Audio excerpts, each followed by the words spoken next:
welcome back to Farming with Kels.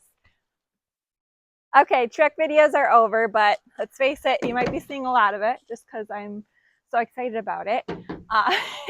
Anywho, if you haven't seen those videos yet, go check them out if you want to see something a little bit off the chart of tractors and combines.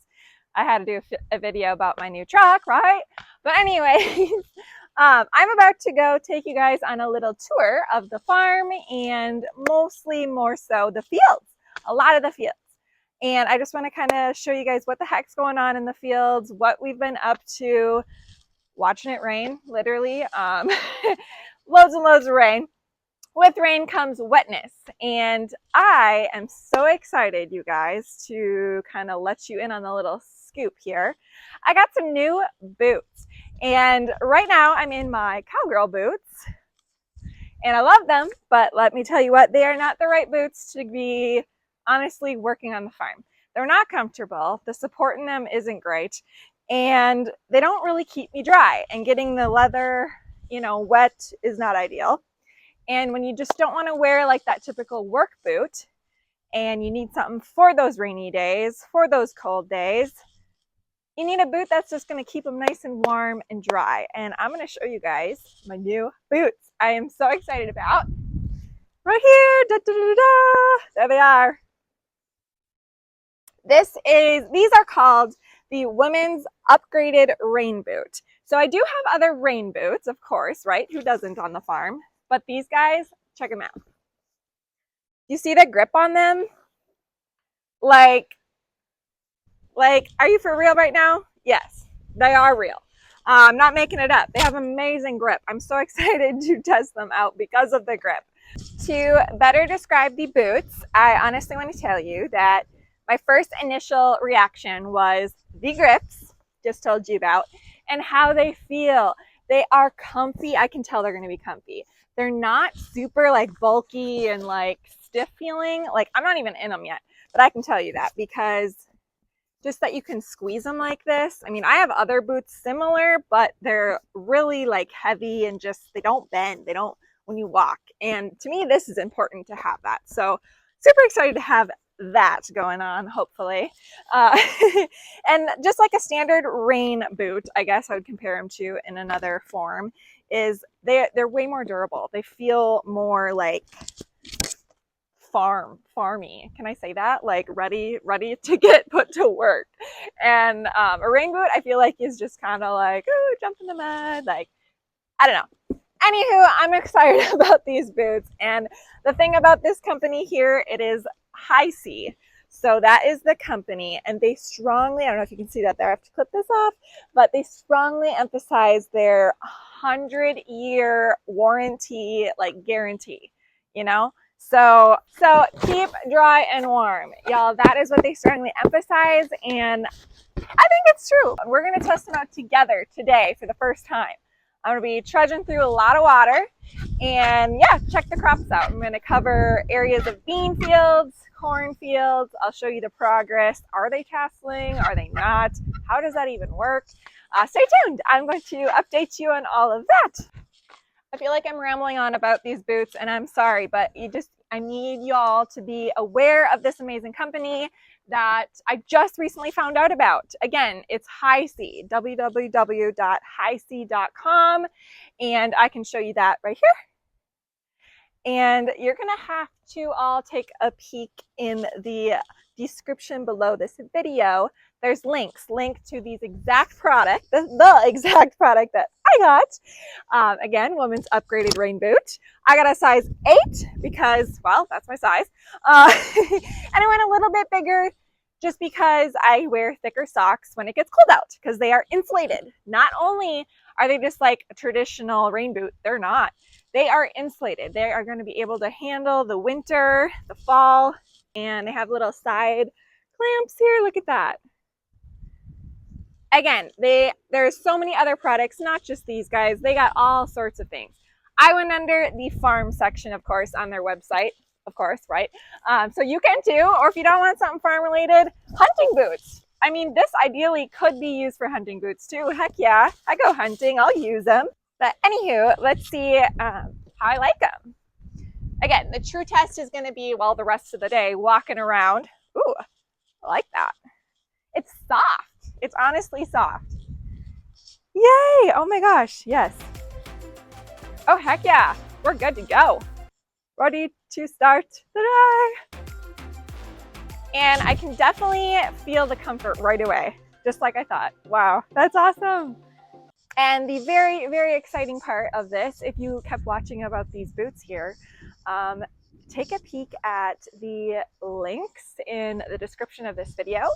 Again, www.HISEA.com for these boots or any other ones that you'd like to check out. And with that being said, there is a discount code, 15% off if you use the code FARMWITHKELS.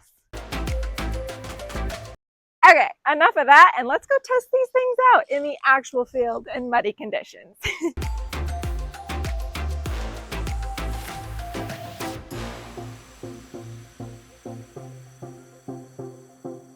Well, folks, it looks like I won't even have to go in the bean field to actually already be stepping in mud. Oh, my Lanta, you see that? But take a look at the bean field. This is the first day planting beans, so this is where we're at here with this field. Wow, where does time go? That's all I got to say.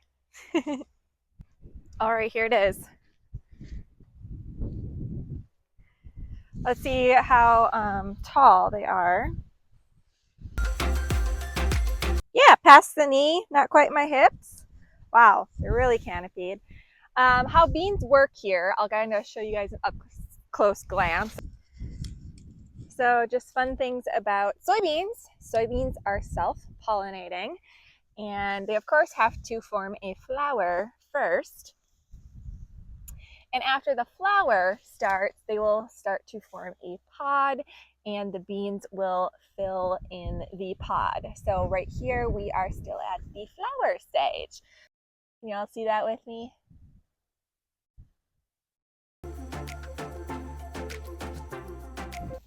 So here is the start of pods.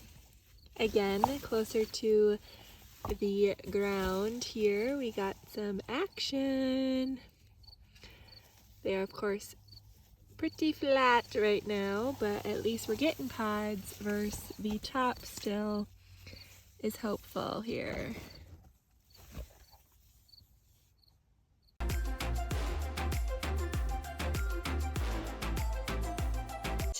Too much rain perhaps? Or didn't get enough N? Hard to say. I think I shut the spreader off a little too soon, so it is partially that, but the plant will actually suffer from too much moisture too. The coloration is just not the same. Take a ride with me to the next field. It's actually just down the road here. They're all within 3 miles, legitly, of the farm home base. So we are not very spread out. I know some people are, so it's just crazy for me to even like fathom that. But yeah. So they're all kind of within like 3 miles of each other. The corn is looking so good. I am so excited. The beans are behind, but they are still doing very well. I'm not even sure, you guys, but I think we got close to like 6 inches of rain in the last 6 days. So like an inch a day. It's been insane. Like, I'm not even joking about, actually, we're gonna park right here. I'm just gonna walk across. That'll be good.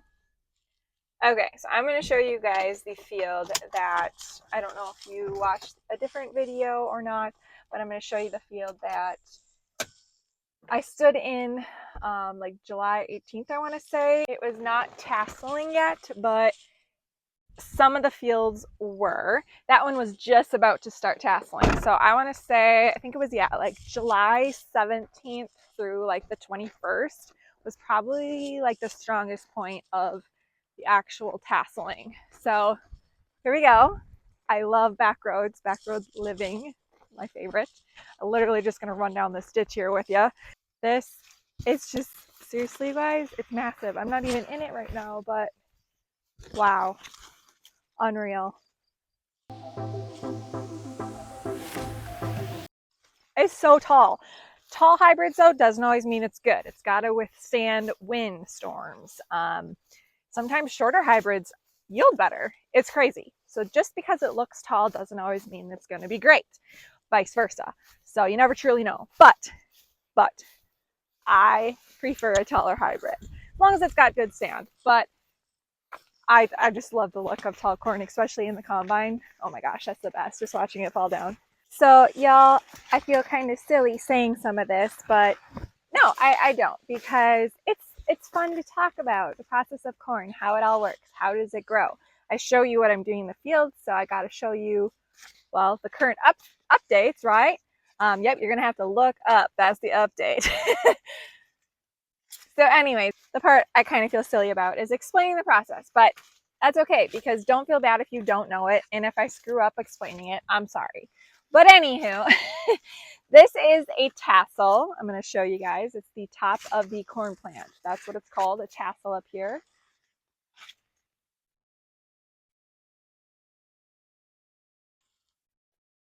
I'll have your eye kind of drop down to this right here. Holy buckets. The start of the corn cob. You see that? One specific plant I'm zoning in on here. This is what we call silk. This is silk. And there is one silk for every potential kernel on the actual cob. Kind of crazy. And during pollination, pollen falls from the tassel, landing on the silk, thus allowing the kernel to be formed. And if you ever see on a cob missing corn kernels, it's because of poor pollination. Not all the silk here, not all the silk will come in contact with the pollen. That would therefore cause that. So yeah, crazy, right? Okay, on to the next.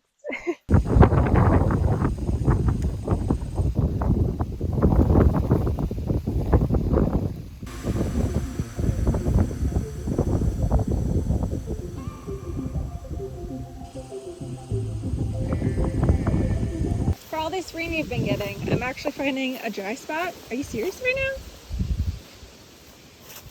This is what will be the pod. This needs to grow. My goodness. Long ways to go yet. I know a lot of the times just looking at like a road glance, you're like, wow, that person's beans look great, you know? They're tall, they're bushy, but not too much, and they got the good color green to them, no weeds. That's like only step one. Step two, I don't know, whatever step it is, does not mean there's any yield there, because literally they don't have any beans in them right now. So it's crazy how that all works. Every step counts though. You need a clean field to get good potential. You need good weather to get good potential. You don't want to get white mold in beans. We're gonna go take a look at the first field I planted this year with the new planter for beans. So let's go see the progress on that one. I did show you guys a little bit in July, but it obviously changed a lot. So let's take a look. All right, everybody, made it to the next field I was just showing you about. This is the first field that we planted with the new planter. It's looking good, yay! But again, I haven't dove in it yet, so roadside view looks good, but I'll show you guys here.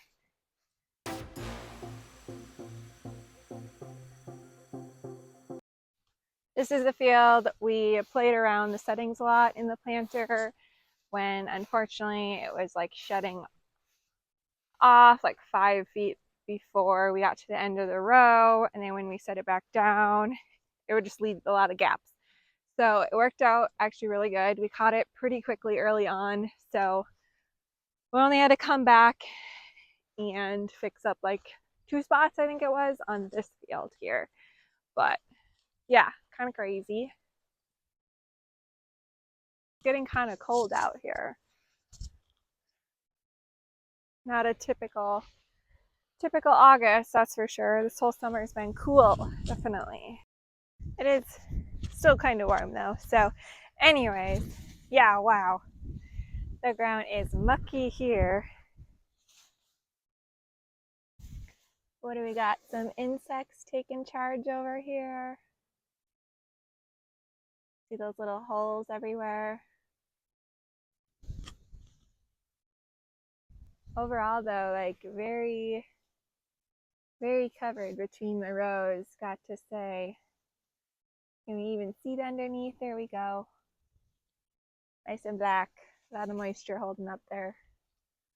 A little bit windy out here, but not too bad. What's new? A little bit windy out here, but not too bad. What's new? That's actually what I said, y'all. That is why most of the time you will find me mic'd up, like right now. Same thing. I bet you can hear me a lot better. Hopefully. Didn't quite make it to the end. That'd be my fault. Oops, oops. But oh my goodness, look at these cobs. This is crazy. Wow. I'm just really curious. So we're doing this. There it is. The start of the kernels. It amazes me every year. Oh my goodness. Long ways to go. This is usually a pretty, oh, what we got going on there? Should be a spot for the corn plants. Oopsies, don't know what happened there. But the rest of the area looks good. Interesting. So I was doing the whole drive-by thing with the truck, looking at fields. And I could just tell from the roadside that this specific spot, because if it's dip in the corn height, something's up. Any guesses what that could be? Well, I'm about to show you and give these boots a true test.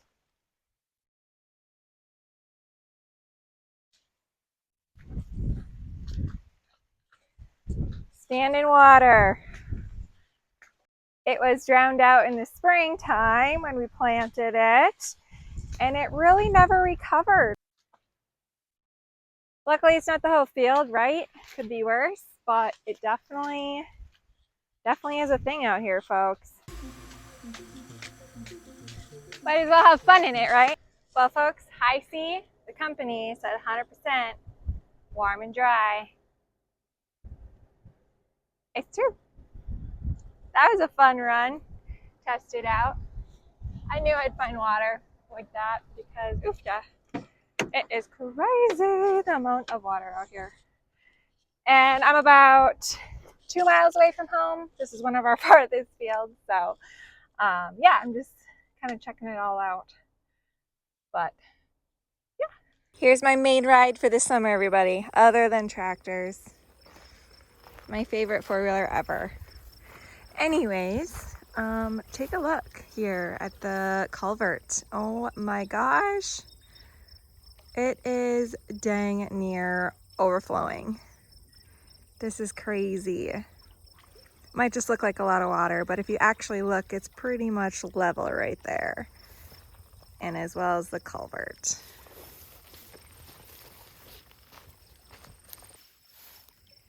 Here's a better angle. Look at that. Oh my gosh.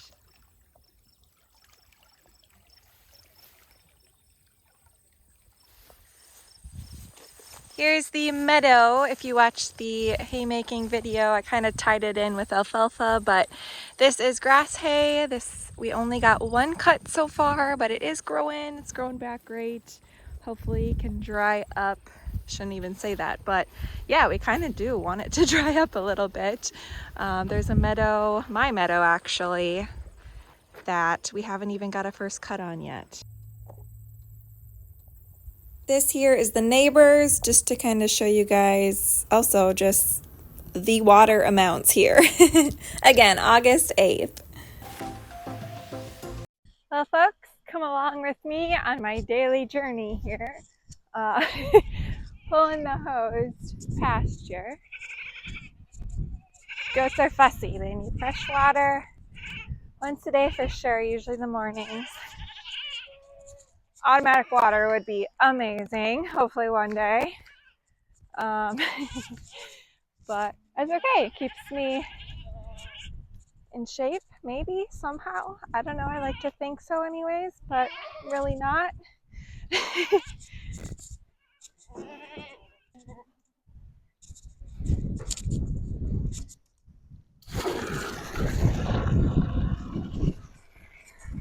Goats hate water, fun fact.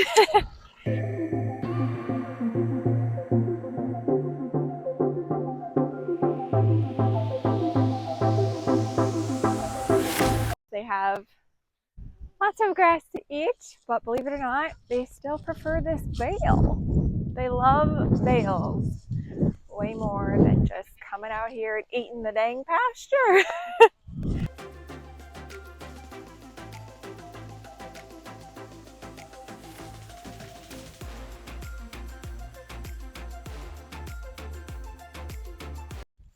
My buck. My buck. He's actually pretty decently tame, so I'm actually not real fearful with him, but you definitely, when working with him, trimming hooves, vaccinations, that's when it kicks in a little bit for me. But otherwise, he's very easy to deal with on a daily basis, going in and out of the pens. All right, y'all, I think that is going to conclude this video. Kind of just wanted to update you a little bit on the corn, beans, and my animals. Hopefully we can get in the fields again soon. We're really kind of waiting it out with the moisture, but we have more meadows and hay to do yet this year, so we'll see. Thanks for watching, everybody. Please subscribe.